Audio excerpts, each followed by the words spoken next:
It was supposed to be an ordinary morning in Charlotte, North Carolina. Trains rushing, people moving, the city waking up to another day of routine. But beneath that calm rhythm of everyday life, destiny had prepared something dark, something so horrifying that it would freeze the blood of every commuter who witnessed it. Her name was Iryna Zarutska, a 35-year-old woman whose life was about to be stolen in one of the most public yet chilling attacks the city had ever seen. No one could have predicted that within minutes. The sound of footsteps and train whistles would be replaced by screams, chaos, and blood. Surveillance cameras would later capture a nightmare. A young woman running for her life and a man with a knife chasing her through the station. The footage would go viral, shocking millions and raising one terrifying question: why her? Tonight we're diving deep into the case that broke the heart of a city. The stabbing of Iryna Zarutska. This is not just a story of crime. It's a story of fate, of fear, and of a desperate fight for survival. So tighten your seatbelts and stay with me till the end, because what you're about to hear will make you look at public spaces differently forever. It was a chilly February morning. The sky over Charlotte was painted in shades of soft gray as Iryna hurried through the light rail transit station, her handbag on one shoulder, coffee in her hand, earbuds playing her favorite playlist. She was like any other commuter, focused, calm, unaware of the storm about to strike. Born in Ukraine, she had come to the U.S. for a better life, chasing dreams, working hard, and helping her family back home. That morning, she had texted her friend a simple message. "Running a bit late, but I'll be there soon."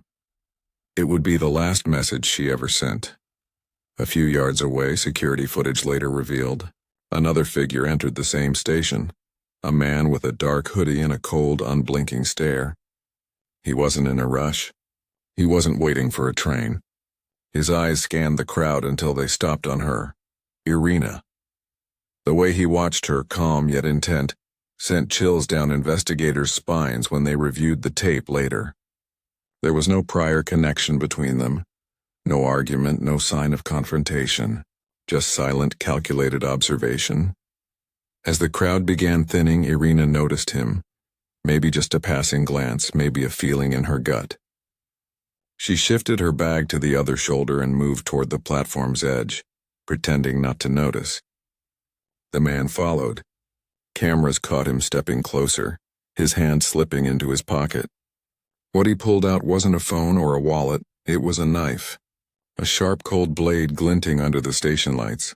The first scream came seconds later. People turned. Chaos erupted. The man lunged forward and Iryna ran, desperate, terrified, her heels echoing against the tiles as she tried to escape. Witnesses say her cry for help pierced the air. "He's got a knife. Please help me." But in those moments, panic froze the crowd. Everyone stepped back, unsure what to do. The chase lasted less than a minute, but to Iryna it must have felt like eternity. She tripped once, caught her balance, and kept running toward the escalator. The man's footsteps grew louder, faster, determined. He didn't shout, didn't curse, and just ran, knife in hand, silent as death. The cameras caught the horrifying moment he reached her, pulling her down near the platform entrance. And then multiple stabbing motions, quick, violent, merciless. By the time police arrived, it was too late. The attacker dropped the knife and stood still, almost emotionless as officers wrestled him to the ground. Iryna lay motionless beside the escalator, her coffee cup spilled beside her, its contents mixing with blood. The entire station fell silent, except for the echo of disbelief. A life full of hope, ambition, and dreams had ended in a public place where safety was supposed to be guaranteed. And yet this was only the beginning. Because what police discovered about the man, his past, his mental state, and his motives, would leave everyone even more disturbed. When police dragged the suspect away from the platform, the commuters still couldn't move. The entire station had become a silent graveyard of shock. Some people were crying, some shaking, some trying to help Iryna as paramedics rushed in. But the man, the one who had just taken her life, didn't resist. He didn't scream, didn't try to run. He just stared at his hands, the same hands that were trembling, smeared with blood. His name was Joshua Denning, a 32-year-old local with a troubled past that was darker than anyone could have imagined. Detectives later said that Joshua's background read like a map of red flags. Arrests for minor assaults, repeated reports of public disturbances, and a history of untreated mental illness. But every time he had slipped through the cracks of the system, labeled unstable, then released back into society. In his small apartment, police found journal entries filled with confusion, paranoia, and a chilling phrase written again and again: "They are watching me." Investigators couldn't tell who they were, but to Joshua it was real. He believed someone was after him. And that morning, when he saw Iryna standing at the platform, something inside him snapped. The officers who first questioned him later described an eerie calmness in his demeanor. "She was following me," he told them in a flat tone. "She smiled at me, but her eyes were lying." Those words sent chills through the entire department. It was clear this wasn't a random attack driven by anger. It was the result of delusion, of a mind detached from reality. But for Iryna, none of that mattered now. Her story had ended, while his madness had only just begun. News of the incident spread like wildfire. Within hours, social media was flooded with posts, pictures, and disbelief. Videos from witnesses showed the chaos. People running, screams echoing, and then the sight no one could forget: Iryna lying lifeless as officers shouted for everyone to move back. The image went viral, turning a tragic local incident into a national horror story. America had seen countless acts of violence before, but this felt different. This was a woman murdered in broad daylight in a public space with no warning, no reason, and no chance to survive. As reporters dug deeper, the question grew louder. Could this have been prevented? Joshua had been in and out of psychiatric care multiple times. His mother had begged the state for help, saying he needed supervision, medication, structure. But every time the same answer came: he doesn't meet the criteria for involuntary treatment. That phrase, cold and bureaucratic, now felt like a death sentence cause for Iryna. Society had failed twice, once in protecting her, and again in treating him before his demons turned deadly. That night, candles were lit at the station where it happened. Strangers who didn't even know Iryna gathered silently, laying flowers, holding photos, whispering prayers. Her friends posted memories online: her smile, her kindness, her dreams of helping her family in Ukraine. And amid the sorrow, a quiet fury began to rise. People wanted justice. They wanted answers. They wanted to know how a man like Joshua was allowed to walk freely until the moment he took a life. But as police began to dig into his mind, they uncovered something even more chilling: messages, drawings, and notes suggesting he had been planning something for weeks. Not necessarily Iryna, but someone. Any stranger who crossed his path the wrong way. It was a matter of chance, of cruel coincidence, that she became the one. And that realization made the case even harder to bear. The night after the attack, detectives from the Charlotte-Mecklenburg Police Department entered Joshua Denning's small apartment located on the city's west side. The hallway smelled of stale cigarettes and mold, the kind of place forgotten by the world, much like its occupant. When they stepped inside, what they saw would haunt them for months to come. The walls were covered in scribbles, torn pieces of paper, pages from notebooks, and drawings of eyes, faces, and strange symbols taped across every corner. In the center of the room sat a single chair, facing a cracked mirror. On the mirror, written in red marker, were the words, "She knows." The detectives collected everything: the notebooks, the drawings, even his computer. But it was the journals that revealed the true horror of Joshua's mind. His handwriting shifted from neat sentences to violent scratches, phrases repeated again and again. "They're watching me. She was smiling at me yesterday. She's following me to the station." It became clear that Iryna, or someone who looked like her, had been haunting his delusions for days before the attack. Investigators believe that, in his paranoia, Joshua convinced himself that Iryna was part of a conspiracy against him. What made it worse was that she had likely never seen him before in her life. As forensic analysts worked through his files, one document stood out, a letter addressed, "To whoever finds this." In it, Joshua wrote about voices he heard at night whispering through walls telling him to stop her before it's too late. The writing wasn't coherent. It rambled between fear and anger as though two versions of him were arguing inside the same body. "I don't want to do it," one line said, "but she will destroy me if I don't." That chilling confession showed that the attack wasn't spontaneous. It was premeditated in his mind, driven by hallucination and fear. Meanwhile, back at the police department, investigators pieced together Iryna's last hours.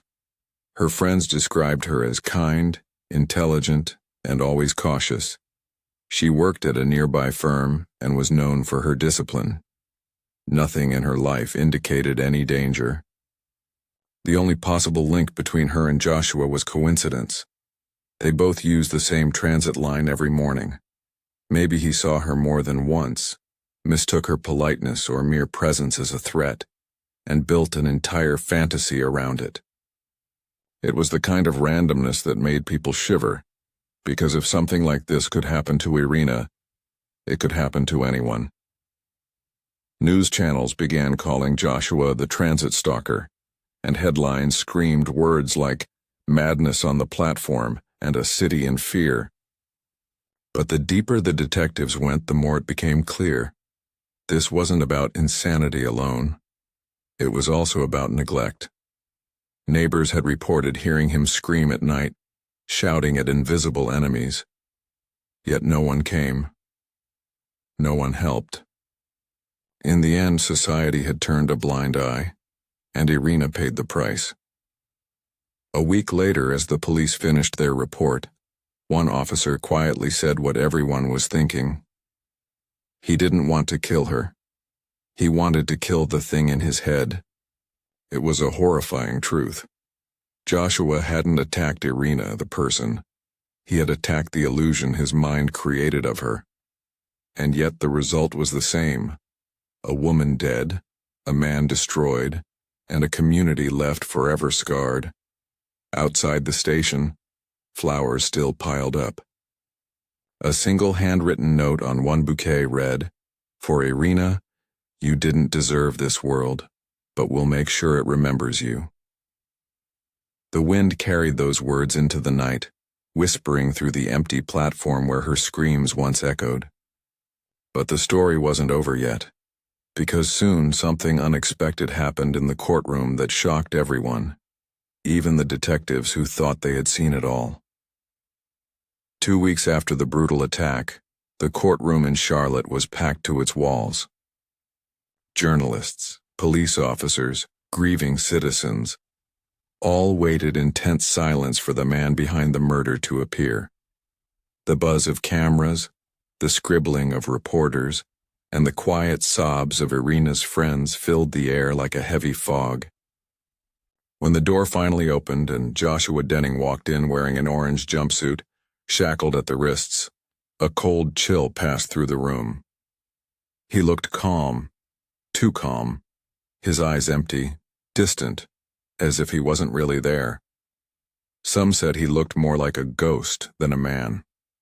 As the judge called the case, Joshua raised his head and stared at the gallery. His gaze was blank, wandering from one face to another until it landed on a framed photo of Iryna placed on the victim's table. For a moment, something flickered. In his expression, confusion, recognition, maybe even guilt, but it was gone just as quickly. When asked if he understood the charges against him, he nodded slowly.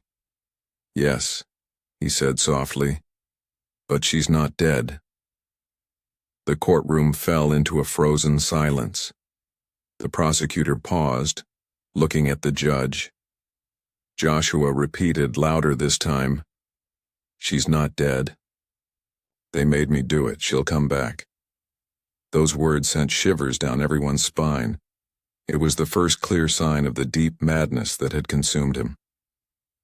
The prosecution presented the evidence with grim precision: surveillance footage, witness testimonies, forensic reports, and the chilling journals from Joshua's apartment. Each piece painted a picture of a man descending into darkness, his mind unraveling until reality and delusion became one. When the footage of the stabbing played on the courtroom screen, several people broke down crying. Iryna's mother, who had flown from Ukraine after the tragedy, sobbed uncontrollably as she watched her daughter's final moments. Even the judge paused the proceedings for a moment, visibly shaken by the brutality of what he had just seen. The defense team, on the other hand, took a different path. They argued that Joshua wasn't a murderer. He was a man destroyed by his illness, abandoned by the system meant to protect both him and the public. This, the defense attorney said, pointing toward Joshua, is not evil. This is failure. A failure of treatment, a failure of awareness, a failure of compassion. Those words divided the courtroom. Some agreed. Others saw only the face of the man who took an innocent life. The tension was suffocating, every argument cutting deeper into the wound that still hadn't begun to heal. When the time came for witnesses, one stood out, a young woman who had been at the station that morning. Her voice trembled as she recalled the moment of horror. "She screamed for help," the woman said, wiping tears from her face. "But he didn't stop. It was like he didn't even hear her. I'll never forget that sound." The courtroom fell silent again.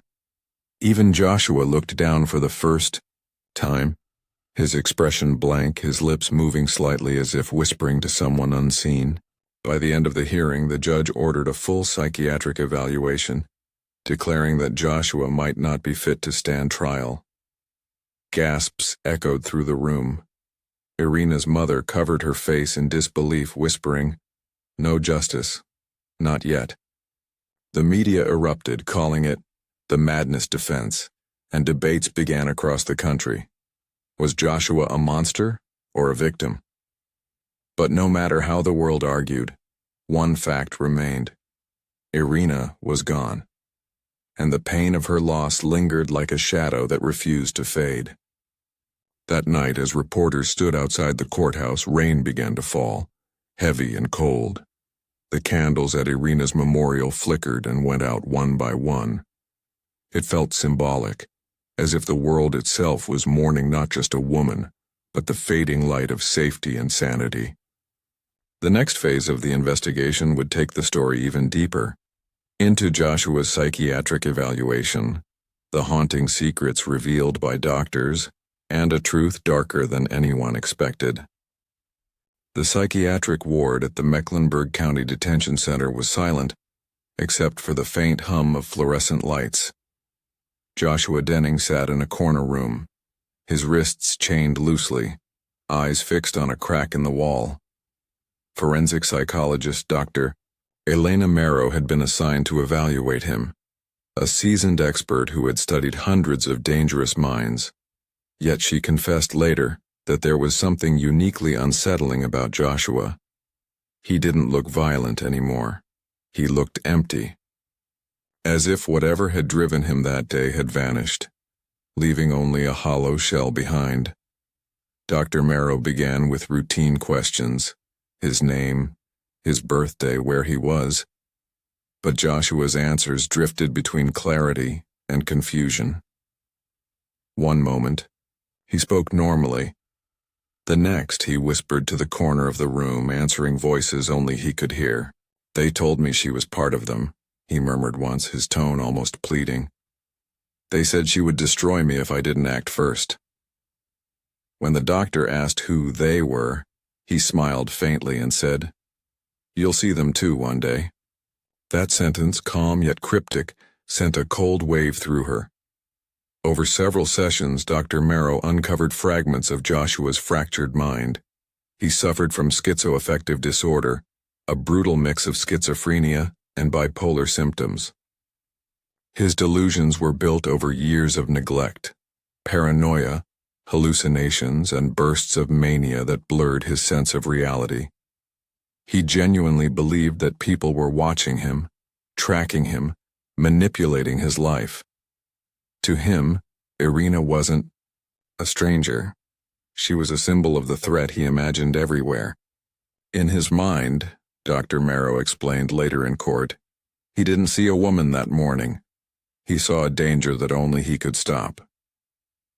The evaluation revealed another chilling detail. Joshua had stopped taking his prescribed medication months before the murder. Records showed he had been hospitalized twice but released due to lack of consistent threat. His psychiatrist had even warned local authorities weeks earlier, stating that Joshua was decompensating and could become dangerous.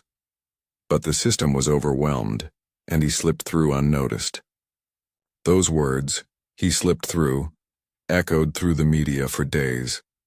To many, it wasn't just Iryna's death that was tragic. It was how predictable it had been. During one late-night session, Dr. Monroe wrote in her notes, "He cries when he hears her name, but I can't tell if it's guilt or fear." She described him as haunted, sometimes rocking back and forth, muttering phrases like, "I didn't mean to hurt her. I just wanted them to stop." It was as though Joshua himself was living in a nightmare he didn't understand.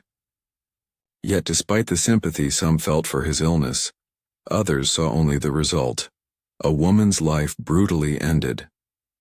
The line between insanity and evil grew thinner by the day. When the report was finally submitted, it concluded that Joshua was not fit to stand trial. The judge ordered him to be transferred to a high-security psychiatric hospital until further notice. Cameras outside the courthouse flashed like lightning as the announcement was made. Protesters gathered, holding signs that read, "Justice for Iryna," and "Mental illness is not an excuse." Her mother, standing in the rain, said through tears, "He may forget what he did, but I can never forget what I lost." Those words pierced through the noise, reminding everyone that behind all the psychology, the law, and the arguments, there was still a family shattered forever. But just when the city began to move on, something unexpected happened. A new piece of evidence surfaced, a video from a security camera that hadn't been reviewed before. It showed Joshua the night before the attack, wandering near the station, talking to someone or something that wasn't there. And what he said in that footage changed everything about what investigators thought they knew. Detective Sarah Lynn had been reviewing footage from the Transit Security Archive for days when she stumbled upon something odd. A camera from a nearby street, time-stamped 10:47 p. Thompson, just hours before Iryna's murder. The angle showed the dimly lit path leading toward the Charlotte Transit Station. There, under the flickering yellow glow of a street lamp, stood Joshua Denning, alone, talking to someone who wasn't visible. The footage was grainy, but the audio, when enhanced, revealed fragments of a conversation, and what it captured sent shivers down the investigators' spines. Joshua's voice was trembling, desperate, and yet strangely determined. "I saw her again today," he whispered to the empty air. "You said she's the one, right? She's the one who'll finish it?" Then came a pause, total silence, as though he was listening. Seconds later, his head jerked violently, as if reacting to something only he could hear. "No, I can't," he shouted suddenly. "I won't hurt anyone." Then he turned, pacing back and forth, muttering under his breath, "You're lying to me again. You always lie." The final words before the clip cut out were chillingly clear. "Tomorrow I'll end this, one way or another." Detectives replayed the footage over and over. The voice, the tone, the emotion, it wasn't the voice of a cold killer. It was the voice of a man at war with his own mind. But there was something more disturbing. The timestamp placed him Outside the station for nearly 2 hours that night, watching trains go by, waiting, investigators began to wonder, was he planning to take his own life that morning instead? Did he confuse his suicidal intent with an external command? These questions began to blur the line between victim and villain even further, pushing the case into new moral territory. When the footage was presented in court, the reaction was explosive. The defense argued that it proved Joshua's mental collapse, evidence of auditory hallucinations controlling his actions. The prosecution, however, saw something different. "He says he'll end it," the district attorney argued, and he did. He ended her life. Whatever voices he heard, he made a choice. The courtroom divided once again, torn between justice and empathy, rage and understanding. Meanwhile, Iryna's friends and family could barely watch the footage. Her best friend Lydia broke down, sobbing. She didn't even know him, she didn't do anything. Her words echoed the unbearable truth. Iryna's only mistake was being there, existing in the wrong place at the wrong time, crossing paths with a man whose mind was already lost to darkness. After the footage leaked to the media, public opinion shifted in strange ways. Some began to see Joshua as a tragic figure, a broken soul failed by society, while others called it manipulation, an attempt to paint a murderer as a victim. Social media exploded with debates. Who is responsible when the killer is insane? The system or the man himself? But as the city argued, one person quietly watched everything from a distance. Dr. Iryna Monroe. And what she discovered next, in her reevaluation of Joshua's mental patterns, would reveal something even more haunting. Something suggesting that the voice Joshua claimed to hear might not have been entirely imaginary. Because hidden deep within his digital history, there was evidence of online messages, strange encrypted communications from an unknown source, telling him exactly what to do that day. It was 2 a.m. when digital forensic expert Agent Raymond Hale called Detective Sarah Lynn with a voice that trembled slightly, the kind of tone that only comes when someone finds something deeply disturbing. He had been combing through Joshua Denning's old laptop, a battered, dust-covered device seized from his apartment. The system was outdated, filled with corrupted files and broken folders. But hidden inside an encrypted drive was a series of chat logs, recovered from an anonymous messaging platform on the dark web. The messages were time-stamped, and the last one had been sent just 8 hours before Iryna's murder. The first message read, "She knows. You must stop her before sunrise." Joshua's reply was shaky, filled with grammatical errors and fear. "Who are you? What do you mean she knows?" The next message came instantly. "You've seen her watching you at the station. She's not real, she's part of them. If you let her live, they'll find you." Investigators stared at the screen in disbelief. Someone, or something, had been manipulating Joshua's already fragile mind. The more they read, the darker it became. The anonymous sender had fed his paranoia, responding to his delusions with eerie precision. They spoke about his fears, his voices, his isolation. It was as if whoever was behind the messages knew his mental state intimately, or had been watching him for months. The chilling part? The sender's ID vanished after the attack, deleted from every traceable server. Dr. Monroe was called back in for analysis, and what she said shook everyone. Joshua's schizophrenia made him vulnerable, she explained. But these messages turned his delusions into commands. Whoever did this understood his illness and weaponized it. The theory was horrifying, that Joshua might not have acted entirely on his own, that his madness had been guided. Some believed it was part of a cruel social experiment, a dark web manipulation, or even a cult testing psychological control. The FBI's cybercrime division joined the investigation, tracing every digital footprint, but the sender had covered their tracks too well. As the news broke, the city of Charlotte was once again consumed by fear and anger. Was he a killer, people asked, or a puppet? The idea that an anonymous figure could whisper through the internet and drive a mentally unstable man to murder made the case even more sinister. Talk shows debated it. Psychologists warned of the dangers of online exploitation, and for Iryna's family, the horror only deepened. Her brother said in an interview, "She died because someone played with a sick man's mind.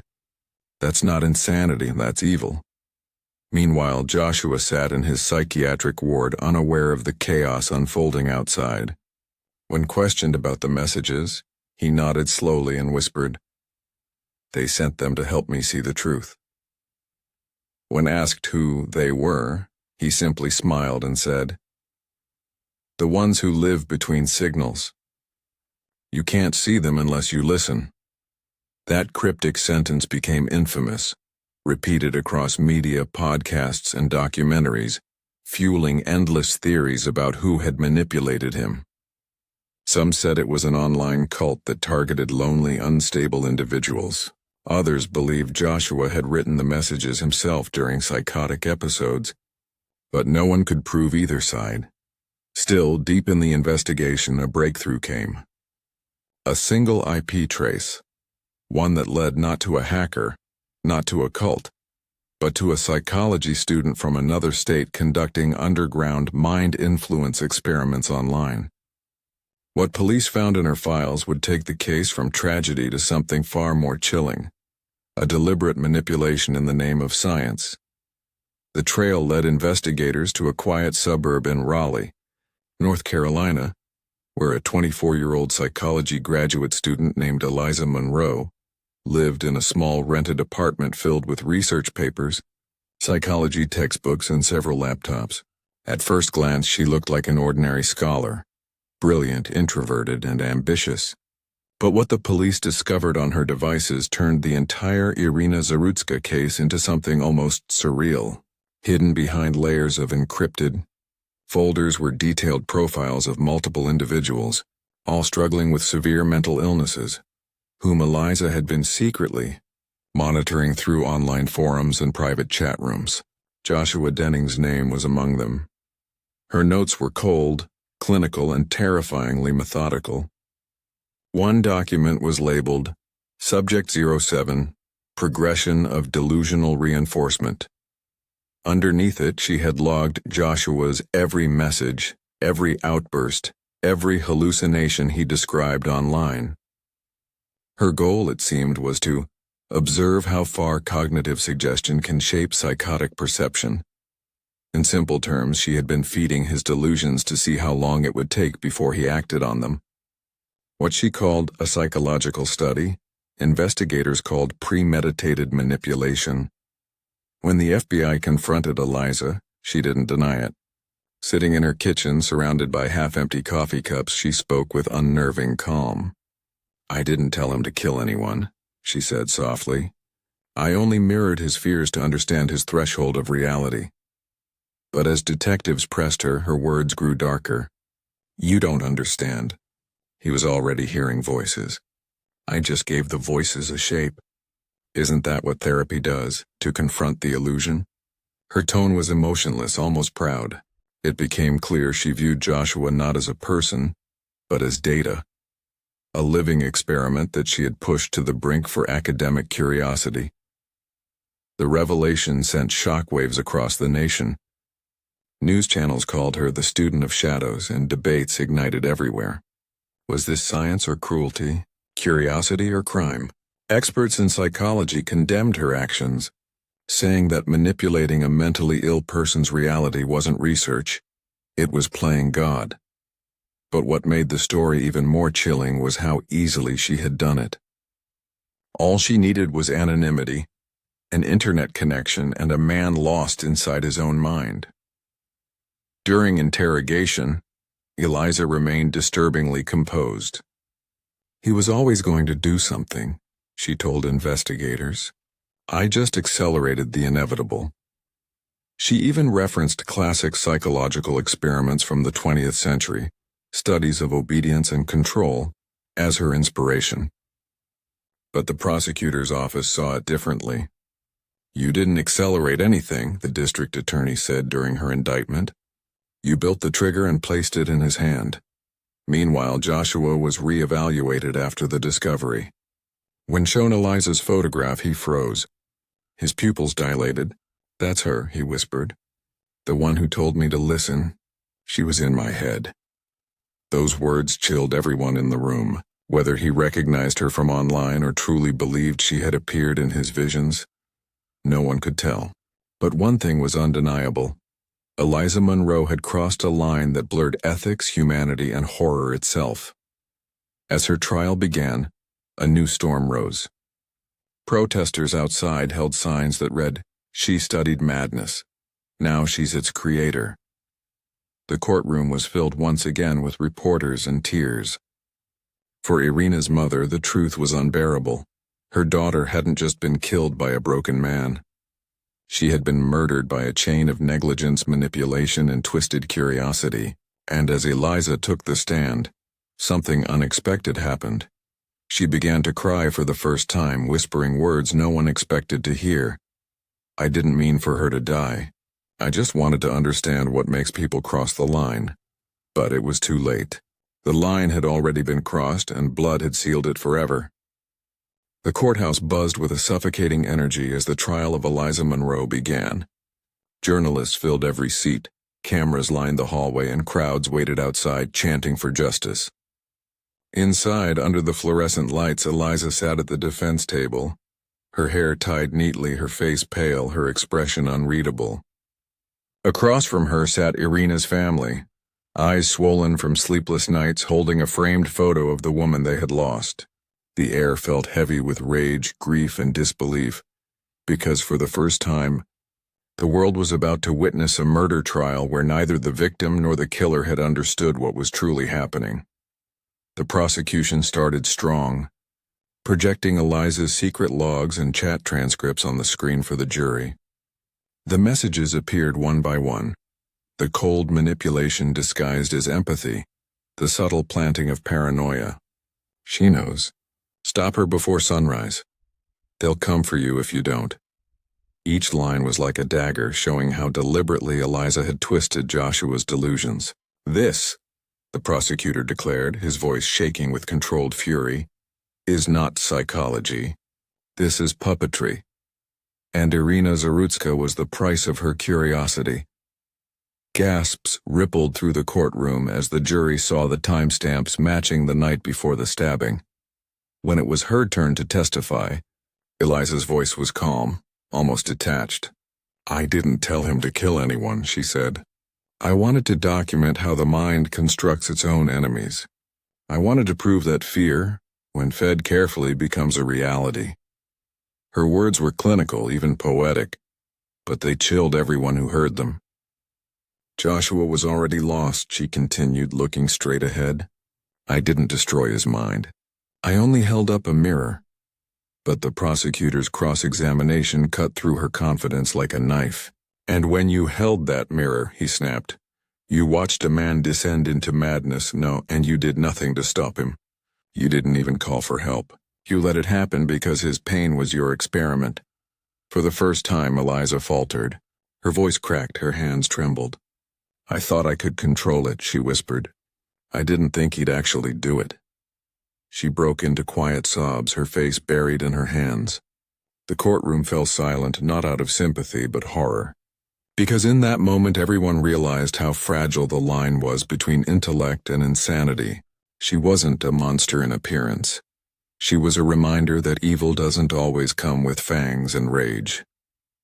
Sometimes it comes wearing glasses, holding a research paper, and calling itself science. Then came the defense's argument. They painted Eliza as a naive academic, lost in obsession, not malice. "She didn't manipulate him for fun," her lawyer said softly. "She did it because she believed she could help him understand his fears. She went too far, but she didn't intend for anyone to die." It was a plea for mercy, one that divided the room once again. Some jurors looked torn, others looked disgusted. But Iryna's mother sat unmoving, clutching her daughter's photo, whispering prayers under her breath. After 3 exhausting weeks of testimony, evidence, and emotional collapse, the jury returned with a verdict that silenced the nation, guilty of involuntary manslaughter and criminal negligence. The courtroom erupted. Some shouted in anger, others cried in relief. Eliza stood still, eyes wide, tears streaming down her face as the judge sentenced her to 25 years in federal prison. She would serve her time not as a scientist, but as a woman who had turned curiosity into catastrophe. As she was led away, she turned to Iryna's mother and whispered, "I'm sorry," but no apology could bridge the chasm of what she had done. Outside, reporters called it the trial of the mind. It wasn't just about guilt anymore, it was about responsibility. About how far humanity can go in the name of understanding itself before it becomes its own experiment. And yet, even after the verdict, the story refused to rest. Because weeks later, something happened inside Joshua's psychiatric ward. Something that would send shivers down everyone's spine. As if the darkness hadn't truly ended at all. 3 weeks after the trial, the world had begun to move on. News headlines shifted to newer stories.